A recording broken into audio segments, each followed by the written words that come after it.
Direito e Políticas Públicas é uma série de entrevistas e análises dos principais temas que interessam ao Estado contemporâneo. Pretende mostrar como as previsões jurídicas podem se tornar realidade mediante a atuação do Estado, da iniciativa privada e da própria sociedade.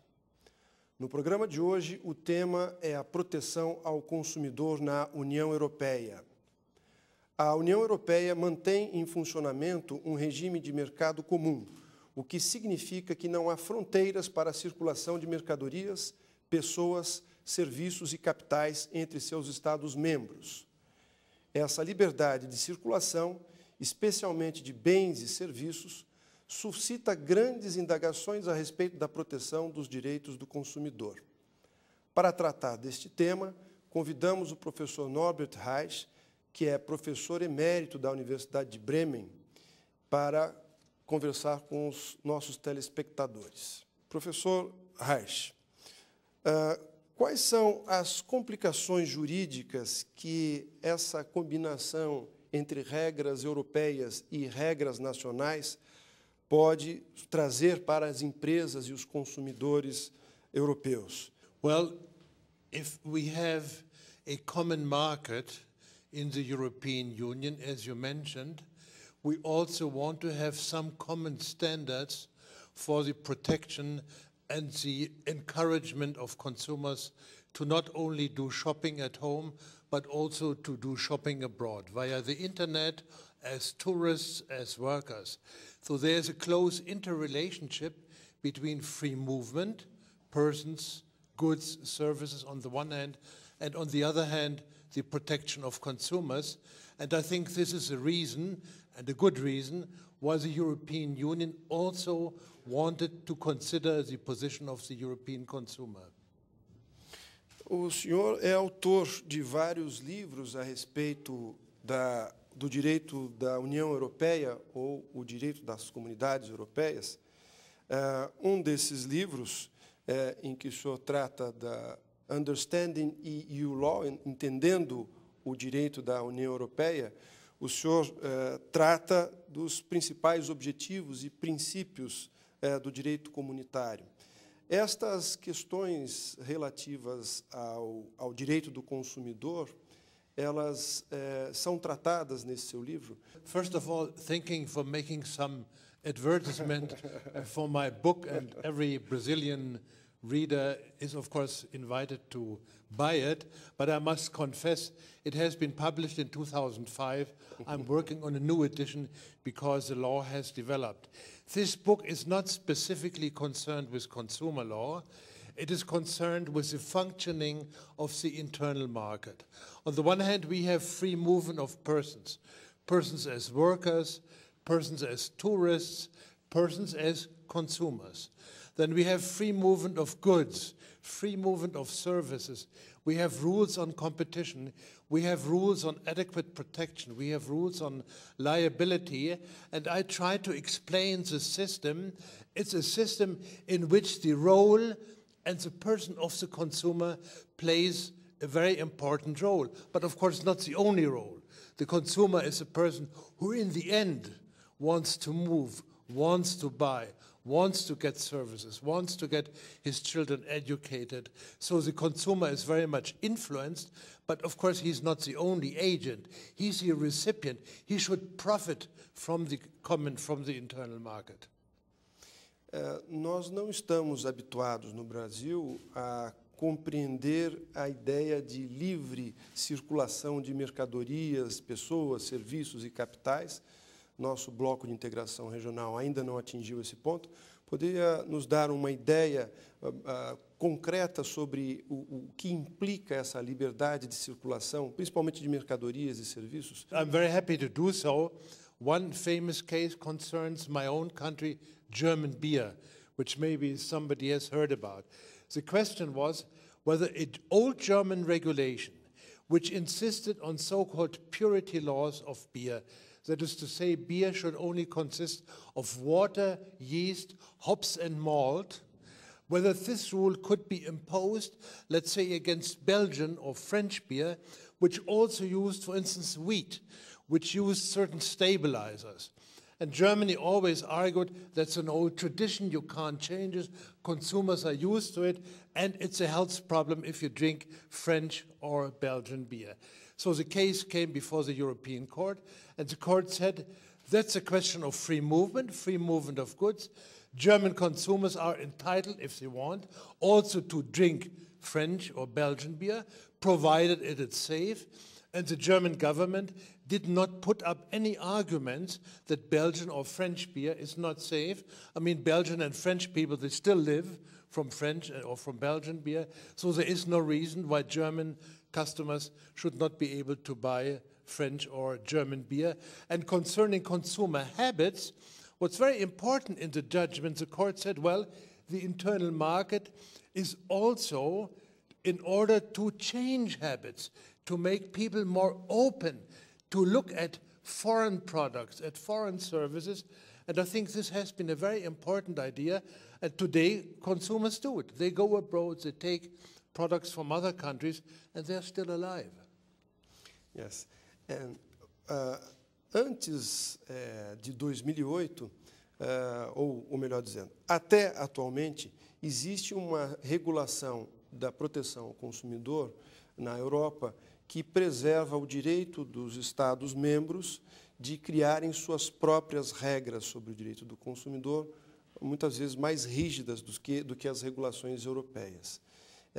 Esse é o princípio mínimo de harmonização que eu gostaria que o senhor explicasse para os nossos telespectadores. We have a big debate in Europe now about the principle of minimum harmonization and certain consumer protection directives, for instance, on unfair terms, on sales, which you also have in your Brazilian consumer legislation, they had been based on minimum harmonization. That is to say, member states had to introduce these rules into their legislation, but they could be more protective. Yeah? And the problem was, of course, that sometimes these more protective rules created impediments, restrictions of trade. And that's why the new approach of the Commission tried to level out these what they call maybe excesses of consumer protection, and they are now proposing a directive, a comprehensive directive based on full harmonization. The problem is, of course, and maybe we can talk a little bit more about later, how far does full harmonization go? What does it mean? How far is the scope of this harmonization? And we don't know yet. O princípio da plena harmonização impede o país membro de criar normas diferentes das regras estabelecidas pela União Europeia. That's exactly the problem. And that's why you have a lot of resistance, a lot of critique of these proposals, because in the old days, under the minimum harmonization, there was sort of a common level of protection, which was the same or should have been the same all over the EU, wherever the consumer lives, wherever he or she buys, not depending on the applicable law. With full harmonization, that will be different. Only the EU rules will be applicable. There will be no more member state rules, which perhaps offer the consumer a better protection, a better choice. And this is, of course, problematic because it will take away from member states their power to legislate in an area where we also have social interests, where we have political interests, where we have different cultural traditions. Em sua opinião, a proposta da comissão, ela é mais protetiva ou menos protetiva para os consumidores? Well, you mentioned the new proposal of the Commission of 8 October 2008, which is not yet adopted by the European Parliament or by the Council of Ministers, who are the legislative organs of the community. So what this proposal is trying is, as you said, a full harmonization in certain areas like doorstep contracts, distance contracts, unfair terms, and consumer sales. There are some elements in this proposal, and I said it this morning, for instance, concerning unfair terms, which will improve the position of the European consumer. There will be a community-wide blacklist, that is to say, terms which will be forbidden in any country wherever the consumer does its shopping. There will be a gray list where there is a sort of margin. This, I think, is a good idea. But the problem is, on the other hand, how far does the full harmonization go? What can member states do? What can courts do? Can they still pick out certain clauses in contracts which Germany, for instance, thinks are unfair, but which, for instance, a court in the United Kingdom will not regard as unfair? How will the full harmonization mechanism work? That's what we are wondering at the moment, and where we don't yet have a clear answer. E o senhor acha que isso pode causar mais complicações do que o sistema atual? Well, of course, as a lawyer, I don't have anything against complications. As a lawyer, I live from complications. And if people would not go to court or would not ask for an opinion, I couldn't survive. On the other hand, you don't want consumer law being litigated. You want fair rules for traders. They want to know how they can offer their goods and services. And consumers should know what they can do and what they cannot do. Yeah? So to provoke litigation, I think, is not a very efficient objective. And that's really the problem. There are so many gray areas which have to be settled by litigation, which will not in the end help the trader, and which will certainly not help the consumer, which may be useful for the lawyer or for law professors. I can write a new book, and you can also write a new book. But of course, that's not the idea. We want to help people. We want to make life easy for people. And for traders, we want to offer them the entire internal market. That's the basic idea of the European Union. Muito bem, nós vamos a pequeno intervalo e já voltamos com o professor Norbert Reich.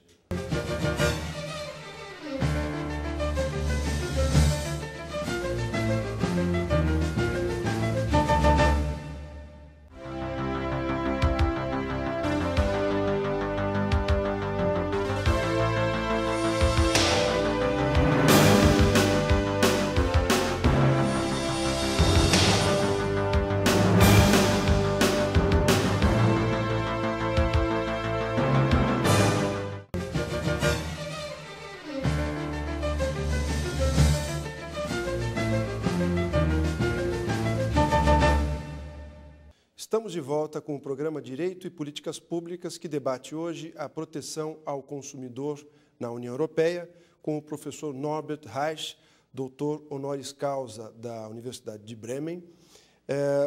Professor Reich, o senhor poderia mencionar alguns casos interessantes que se tem verificado no debate sobre a questão da proteção ao consumidor na União Europeia? I'm happy to do so. There's one famous case, which is, we call it the Leitner case, Leitner being the plaintiff in the case which came to the European Court of Justice. It concerns the question of whether a tourist, a consumer, who had booked a package holiday, and if something goes wrong with the holiday, because the hotel is not appropriate, the plane is late, the excursions do not take place, and all these terrible things, whether that consumer could claim compensation not only for monetary losses, but also for moral damage, for immaterial losses. And this was not settled in the directive, which regulates on a European level package holidays. And so the case was decided by the European Court. And there the court said, well, the concept of compensation is a broad one. It should include not only monetary loss, but also moral harm, immaterial damage, and a consumer who has wasted time, working time, for a holiday which was unsuccessful should also be compensated not just for the money paid, but also for the immaterial, for the moral loss which he has had, for instance, by using up his holidays for a vacation which was not a vacation, where he only had pains and sufferings. And so that's, the Leitner case is a very famous case where you could see that the European Court tried to improve the position of the consumer beyond the existing directive by means of interpretation, of a pro-consumer interpretation. Então, o papel da jurisprudência tem sido importante na evolução dos direitos do consumidor na Europa. The importance is quite remarkable because the directives, EU law, are frequently compromises. Yeah, I think you probably have the same phenomenon in Brazil, and they have to be interpreted by an independent court. So we have the Leitner case, and we had another case on unfair terms, Oceano. The question concerned is Spanish consumers who had bought on distance selling products from a company which was registered in Barcelona, but the consumers were spread all over Spain. And Spain is quite a big country. Traveling is not so easy for consumers. And the contract had as what we call a jurisdiction clause. That is to say, if there's any complaint, the consumer has to take the case to Barcelona, or the company, if it wants to get money from the consumer, takes the case to Barcelona, and the consumer has either to go to Barcelona from Madrid or from any other place, or to take a lawyer. And there the court found two interesting points. First of all, this clause is unfair because it only privileges the company, not the consumer. And on the other hand, the judge has ex officio the power and the responsibility to apply this clause, which means when the company in Barcelona asks for an order of the consumer living in Madrid or in Valencia or so on, the company will not get it. The judge will simply refuse the order because ex officio he has to make sure that the law of the directive, of the unfair terms directive, is applied. Ok. E o senhor acredita que com as novas regulações pode haver um aumento da competição no mercado interno, com o aumento do comércio internacional entre os países membros? I think the basic idea is that by having an adequate level of protection, consumers will have confidence. They will not worry about their rights, whether they buy in Germany or in France or in Poland. And I think this is certainly true. There has been a lot of increase in cross-border transactions after all these directives have been put into force, and consumers feel much more at ease going abroad, buying abroad, shopping via the internet. There will be more competition, and I think this type of competition is very helpful also to the consumer because it will give more offers, it will be lower prices. So I think it's quite a functioning mechanism, and consumer law is not opposed to competition. It's not opposed to competition law. I think it's an instrument of competition law. E o senhor tem alguma sugestão para essas propostas? Eu entendo que isso está sendo amplamente debatido nos meios acadêmicos e nos meios jurídicos da Europa. O senhor tem alguma sugestão concreta para o desenvolvimento destas novas medidas? Well, my idea would be that you have to differentiate areas where you need common identical standards. That's one area, and another area where you need more flexibility. I'll give you an example. At the moment, we have rules on what we call withdrawal, cancellation of a doorstep contract or of a distance contract. You have a certain time period where you can think whether that's a good transaction or not, and then you send a letter or a mail to the trader, say, I don't like it, I don't want the contract. Mm-hmm. The idea is quite good, but in the implementation of these directives, we have all sorts of differences, yeah? Different time limits, different consequences. So there has been a hodgepodge of different regulation. This is not very effective. That doesn't really help anybody. The consumer doesn't know, did he or she miss the delay? The trader doesn't know what happens. So I think the Commission is right proposing a simple, single set of rules. Yeah? That's quite obvious. In other areas, for instance, what does mean unfairness? Unfairness. When is a contract clause unfair? And we have very different ideas of fairness. We have very liberal ideas in the United Kingdom. They always had a very liberal approach to economy. In Germany, maybe we are too protective, I don't know. So we are much more rigid. Our courts are much more insisting on fairness. And I think it's impossible to simply equalize with one stroke all these differences. So you need to have different rules. And my idea, and maybe that's a somewhat naive idea of a law professor, is that countries should learn from each other, that they should look for the best law. Yeah? That British lawyers should look at German law. Maybe the standard of fairness is higher than the British ones.